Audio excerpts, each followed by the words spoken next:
Hello everybody, my name is Samyak and today we will be doing Dppl Tail, which is और DPPL का full form क्या है? कुछ नहीं design principles of programming languages. Sequence of this video will be first we will be completing a PDF, reading a PDF, then searching for questions in this question paper.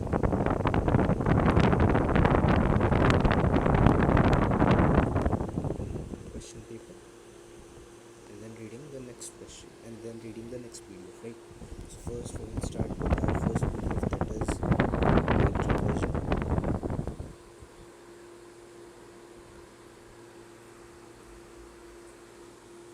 So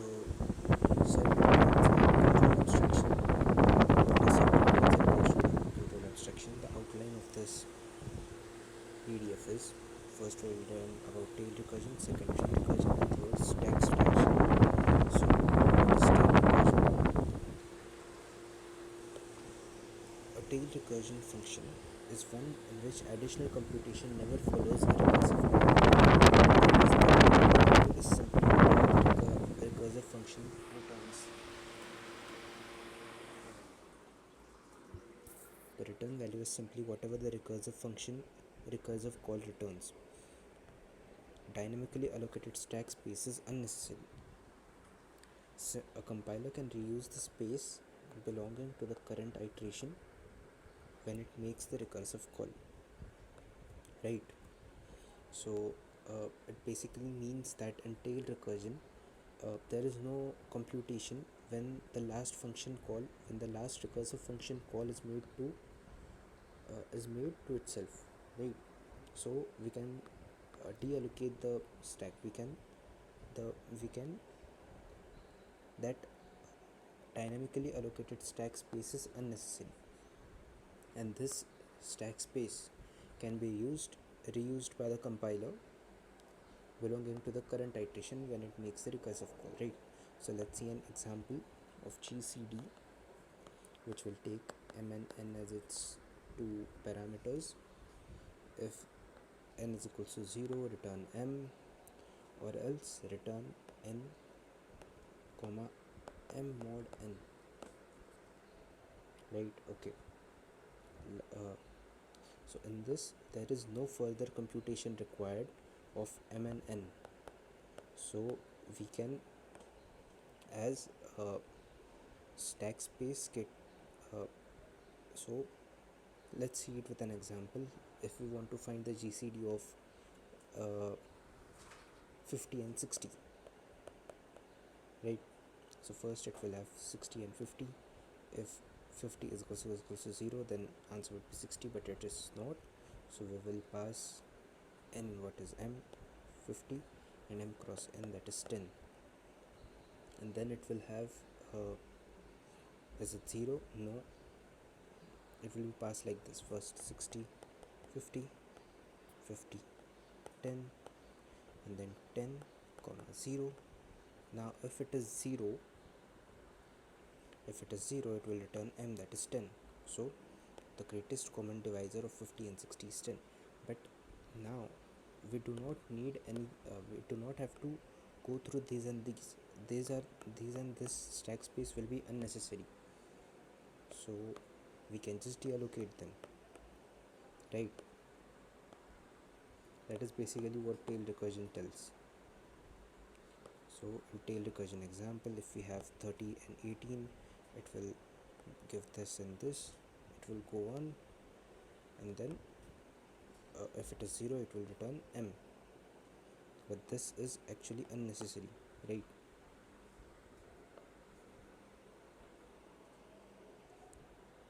So what would be if we use if we just deallocate this space, then we will have just one stack space, and all this stack space will be saved, right?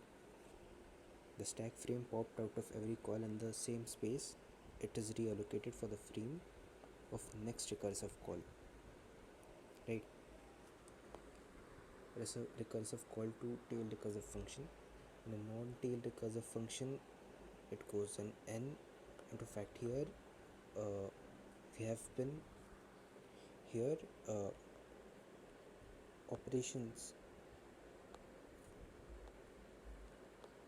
have been performed after uh, have been performed on answer given by a stack have been performed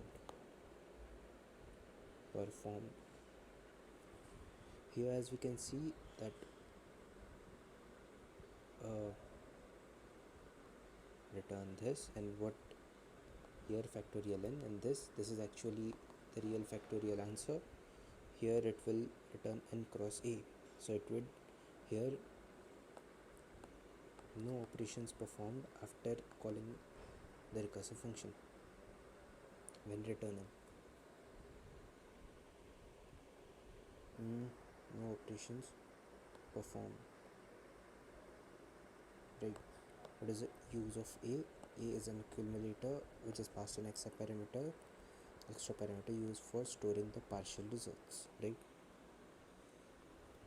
The function is non-tail recursive because the value of return by fact n minus 1 is used in fact n to call fact n minus 1. It is not the last thing done by the fact n, right? It is not the last thing. The last thing would be n into fact n minus 1.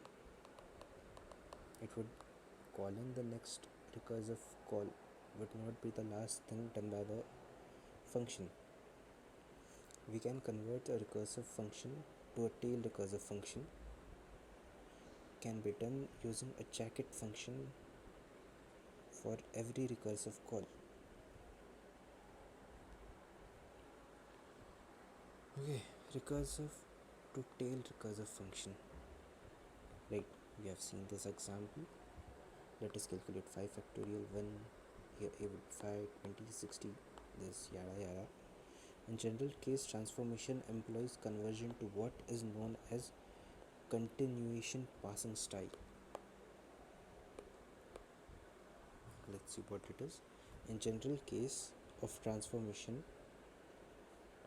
employs conversion to what is known as continuation passing style. In effect, a recursive call can always avoid doing any work after returning from a recursive call by passing a value into a recursive call in the form of a continuation. Here a was in continuation. Now approach 1 using tree recursion. What is an approach 1? Approach for what? Let's see. If n is equals to 0, return 0, n is equals to 1, return 1, else this and this, right? Fib 100 is how many times? Fib 95 may have been calculated many times, right? Complexity becomes exponential. The iterative version is linear, right? The tree recursion, one function call leading to another, leading to two recursive calls. So what is this approach for? Recursive to tail recursive function. I don't know. What are these approaches for?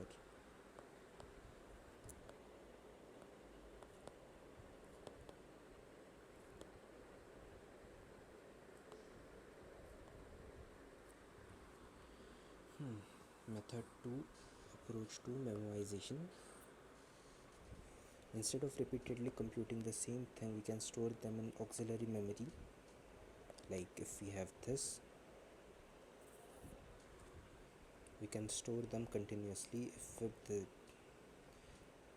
So it is like that we will have an array. Like if we want to calculate fib of 5, so 0, 1, 2, 3, 4, 5. Initially all of them would be minus 1, this would become 0, this would become 1. So if fib of n is not equal to minus 1, then return value, but if it is else 0, then return this, which I have covered over here. else it becomes this into this. So let's draw a recursion tree. 5 of 4, 5 of 4, 5 of 3, 3, 2, 2. Now here we have 1, which is already 1, and first time the 2 will be calculated from 1 0, it will also become 1. Now here we will update the value to be 1, and 3 now will become 2. Now 2 is already calculated, so there is no need of further increasing, so we will just use the value which is 1. 3 4 plus 2 plus 1 is 3, it will become 3, and it is already given to us that this value is 2. We will update its value to be 3. No, yeah 3 and 2, we will update its value to be 5, and therefore we would not require any more first function call, or else it would have been required a lot of function calls, right? An optimization technique used primarily to speed up computer program by storing the result of an expensive function call and returning the cached result. What we have done is we have cached all the results of an expensive function call, but the same inputs occur again. So why is it not a clean code? I don't understand it. Array used as a global array. We are trading space with time here, trying to decrease time, but space is increased.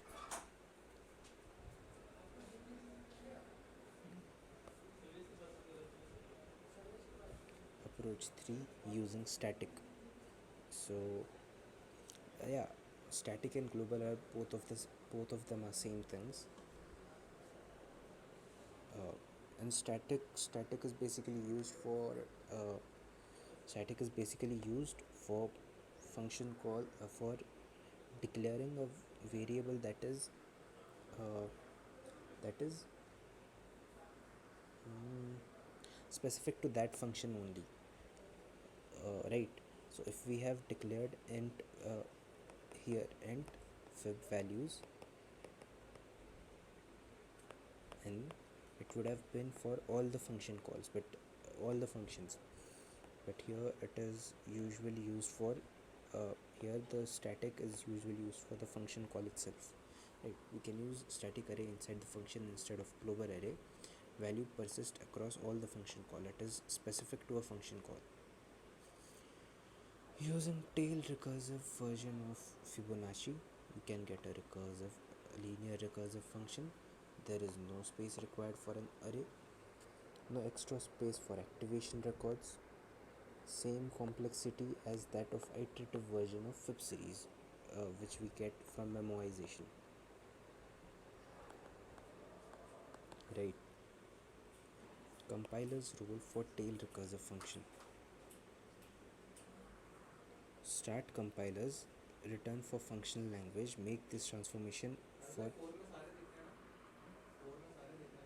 start compilers return for functional language, make this transformation of recursive to tail recursive of their own. Where smart compilers return for functional language,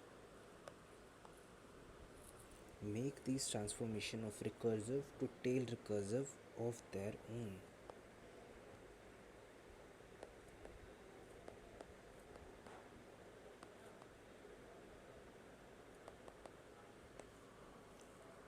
Right? Smart compilers. To make a program tail recursive, if not possible, general steps. Try to make a program tail recursive.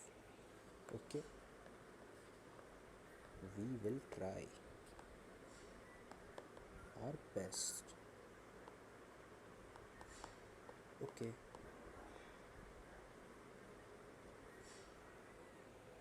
If not possible, try to make use of memoization. Fine. If not, then use recursion. Okay. General steps. Fine by me. Stack smashing a buffer overflow. So if we use, now we will be learning what is stack smashing and buffer overflow.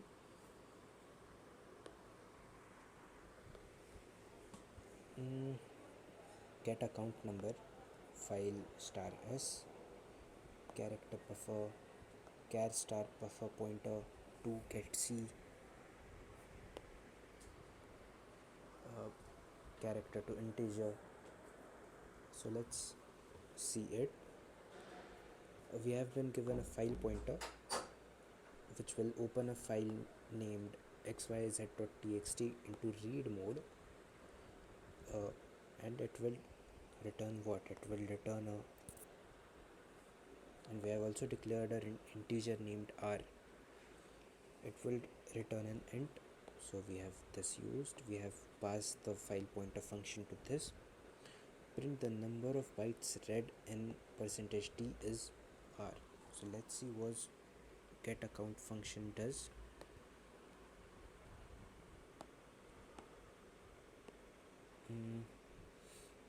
Let's see, character buffer 100,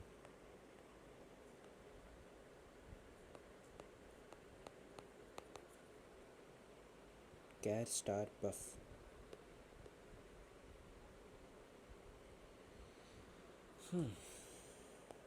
char star p, which is equal to buff 2 star p is equals to get c s.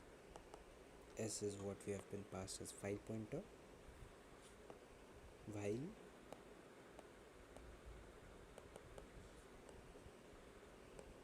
star p plus plus is not equal to next line.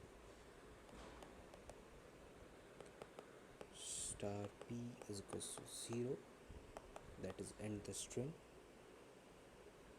and return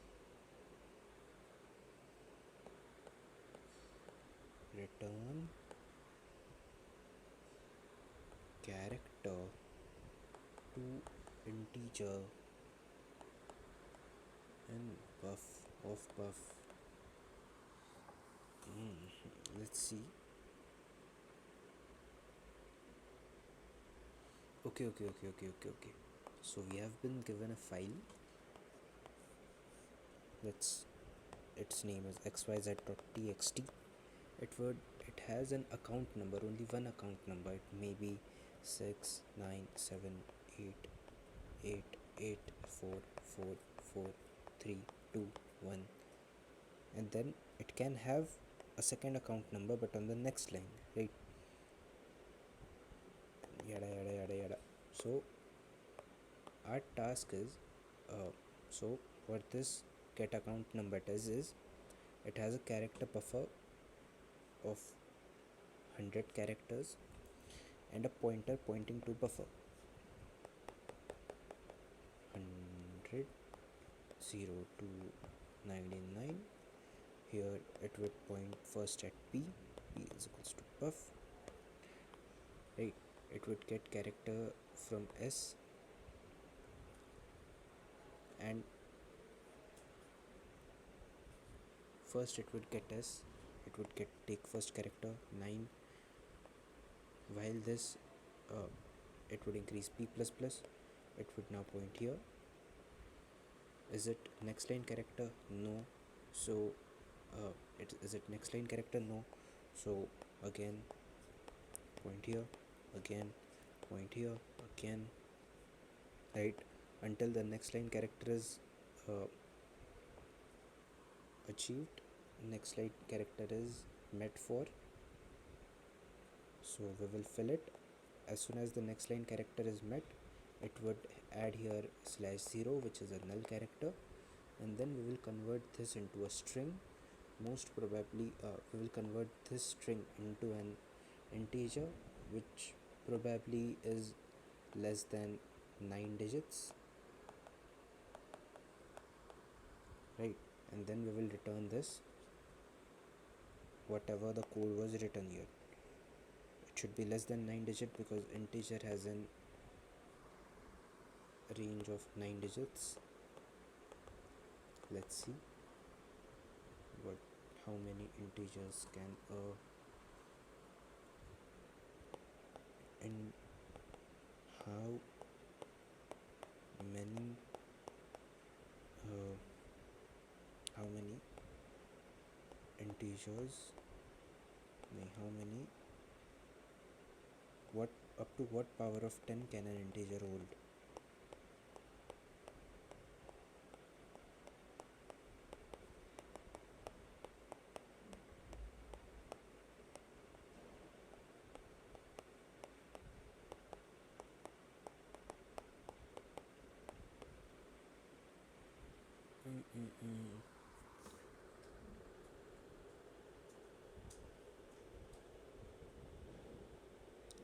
Let me just get my Wi-Fi on.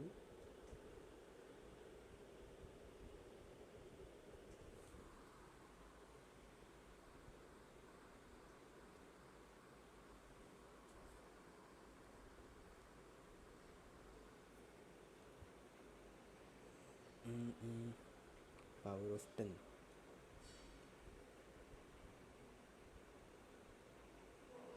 0, 1, 2, 3, 1, 2, 3, 4, 5, 6, 7, 8, 9, 10.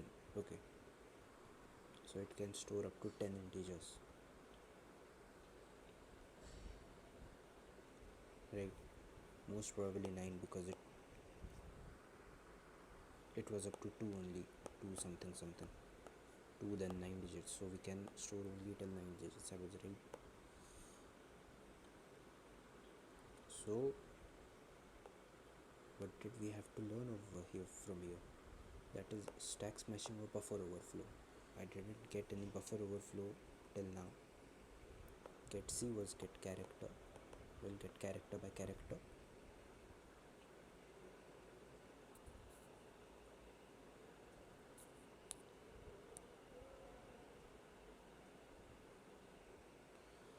Stack smashing or buffer overflow. If a process is trying to access or write memory beyond the storage space allocated for the function's local variable, if a process is trying to access or read memory beyond the storage space allocated for the function's local variable which does not belong to the process, then the stack smashing or stack buffer overflow is said to have occurred. When the file xyz.txt contains more than 100 characters, then this problem will occur in C++ as languages do not check array bounds in order to speed up the program but are insecure. Right, it does actually happens in C because C is not a memory safe language. The language implementation must do this checking at runtime. So stack smashing, file with characters greater than 100, an array will overflow and buffer will overwrite P. If this is done further, then a clever programmer can replace return address with his or her own address to get control of the system. Clever programmer, which we are not. या पहले भी समझ नहीं आया था, अब भी नहीं आया भाई.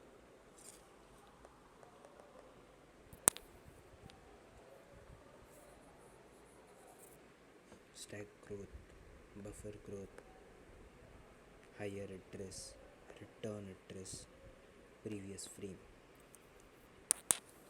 If this is done, then a clever programmer can replace return address with his or her own address to get the control of system. Right.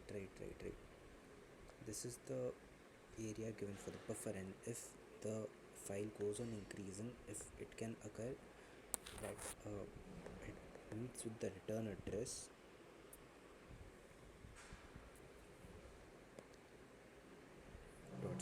/a.out terminated, stack smashing detected. Okay. So we have read all of this. Let's try to do questions on this.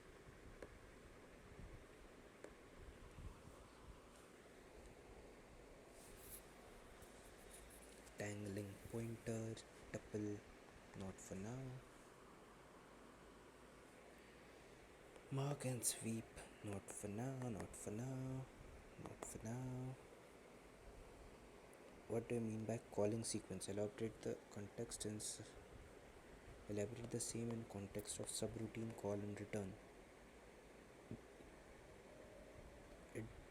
Our PPT did meant something about subroutine and control abstraction, but didn't had any of it, so we will not do this question for now.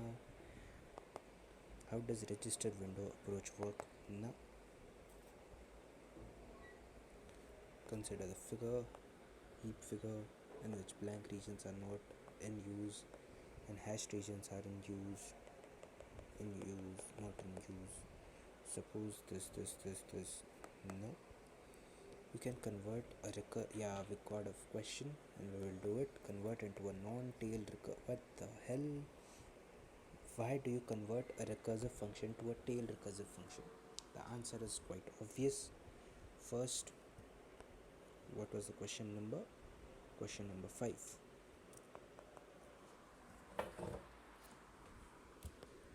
A recursive function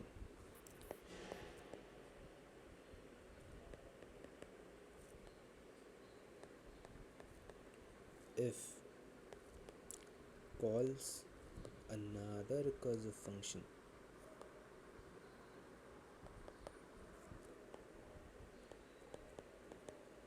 then the content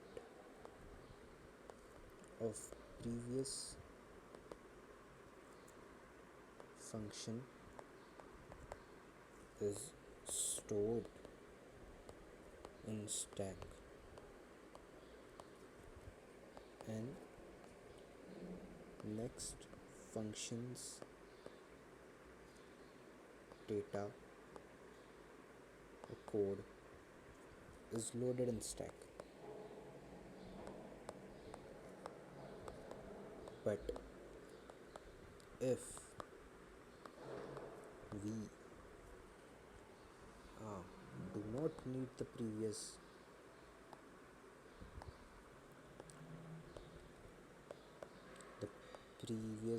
function call,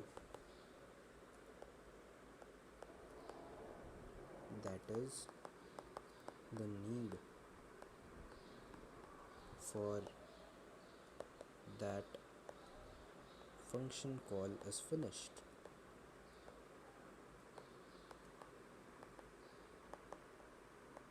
And there are no further calculations.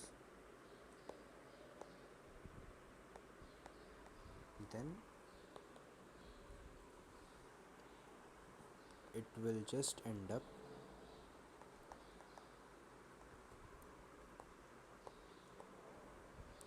using our extra stack space.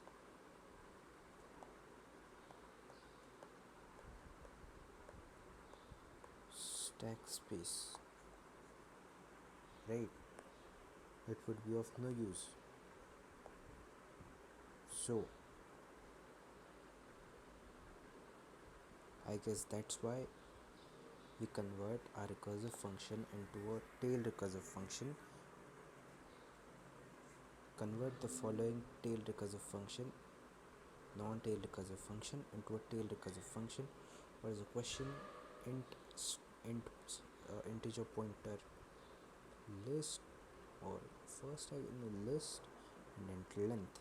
If length is equal to 0, return 0, else return list plus sum of this length minus 1. Fine. Function sum int star list int length. So as we have seen that we will just have to not do any operation here.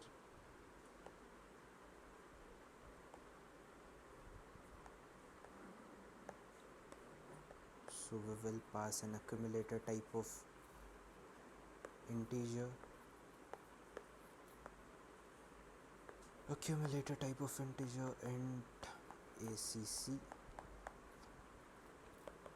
If length is equals to 0, return 0, else acc, what does it return? It returns an int. Okay, if length is equals to 0, return acc, integer, right? Else return list plus length minus 1 plus acc plus list of length, right? List of, okay, first one, right?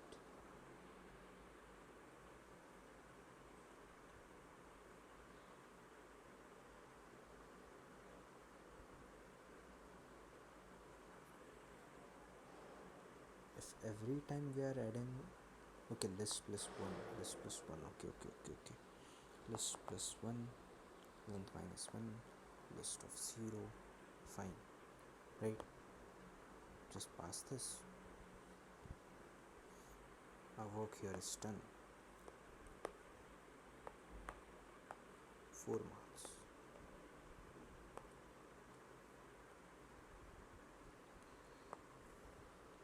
Trace the steps demonstrating the optimization for space of each iteration. What? For the above code by giving an example. What are the advantages of using tail recursion in programming languages? Convert the non-tail recursive function to a tail recursive function. We have done all of this, right?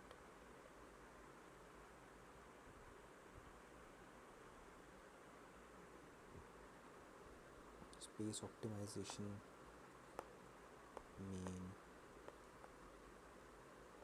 list, length, list, len minus 1, yada yada yada. But after this, main, list, length, main, list, len minus 1, yada yada yada, list, 0.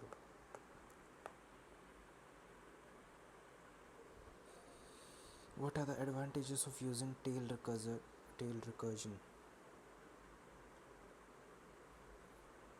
Simple. No extra stack space.